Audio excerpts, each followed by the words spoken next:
Oi, gente querida. Vamos dar sequência aí em nossas devocionais, olhando hoje para Romanos capítulo 7. Entre mentes, vocês já devem ter percebido que a carta de Paulo aos Romanos, pelo menos em seus capítulos iniciais, é uma carta com um conteúdo teológico denso, de grande profundidade e relevância para a nossa vida de fé. Paulo, por assim dizer, vai pavimentando a base da fé cristã, para daí extrair suas implicações. No capítulo 6, Paulo explorou o significado de morrer com Cristo, versos 1 a 14, e explorou também o conceito da escravidão humana ao pecado, versos 15 a 23. E Paulo não se cansa de tentar esclarecer estes assuntos o máximo possível. Assim, para esclarecer a nossa relação com a lei de Deus, o pecado e a nossa liberdade em Cristo, Paulo recorre à figura do casamento. Essa figura fala por si só, esclarece um aspecto importante da nossa relação com a lei.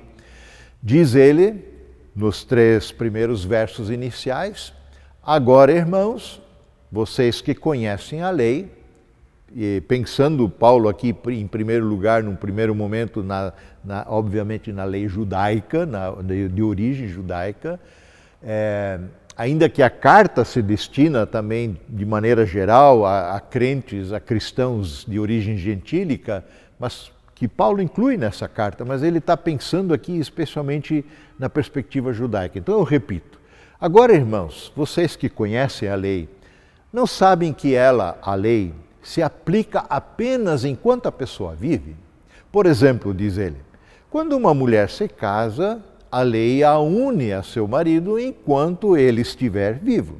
No entanto, se ele morrer, as leis do casamento já não se aplicarão à mulher. Portanto, enquanto o marido estiver vivo, se ela se casar com outro homem, cometerá adultério. Mas se o marido morrer, ela ficará livre dessa lei e não cometerá adultério ao se casar novamente. Vejam bem, o interesse de Paulo aqui não é falar sobre casamento e divórcio.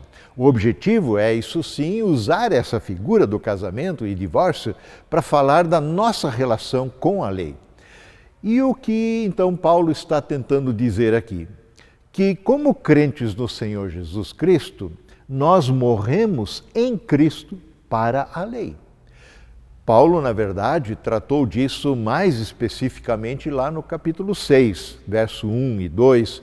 Pois bem, diz ele, devemos continuar pecando para que Deus mostre cada vez mais graça a nosso favor? Claro que não, diz ele. Uma vez que morremos para o pecado com Cristo, como podemos continuar vivendo nele, no pecado? E de que maneira morremos para o pecado, então? Verso 3, ele segue. Ou acaso se esqueceram de que, quando fomos unidos a Cristo Jesus no batismo, nos unimos a Ele em sua morte? Pois pelo batismo morremos e fomos sepultados com Cristo. E assim como Ele foi ressuscitado dos mortos pelo poder glorioso do Pai eterno, agora nós também podemos viver uma nova vida. Ou seja, pela fé em Cristo, morremos para a velha vida controlada pelo pecado, dominada pelo pecado, e ao mesmo tempo ressuscitamos para uma nova vida que só é possível em Cristo Jesus. E então Paulo segue aqui no capítulo 7, verso 4. Assim, meus irmãos, vocês morreram para o poder da lei. E qual era o poder da lei? De nos condenar, pois expõe o nosso pecado. A lei expõe o nosso pecado. Não conseguimos cumprir essa lei, porque pela lei sabemos o que é e o que não é pecado. E ele segue, quando morreram com Cristo pela fé, e agora estão unidos com aquele que foi ressuscitado dos mortos. Como resultado, podemos produzir uma colheita de boas obras que agrada a Deus. Ou seja, toda exigência da lei foi cumprida pela obediência e morte sacrificial de Jesus Cristo. Sim, ele cumpriu toda a lei. e ainda assim morreu em nosso lugar, morreu a nossa morte.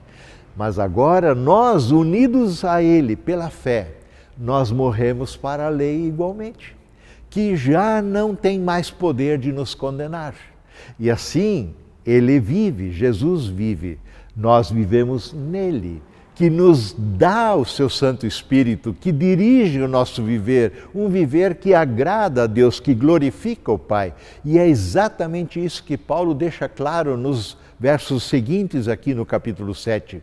Diz ele: quando éramos controlados pela natureza humana, desejos pecaminosos atuavam dentro de nós e a lei despertava esses desejos maus que produziam uma colheita de obras pecaminosas cujo resultado é a morte.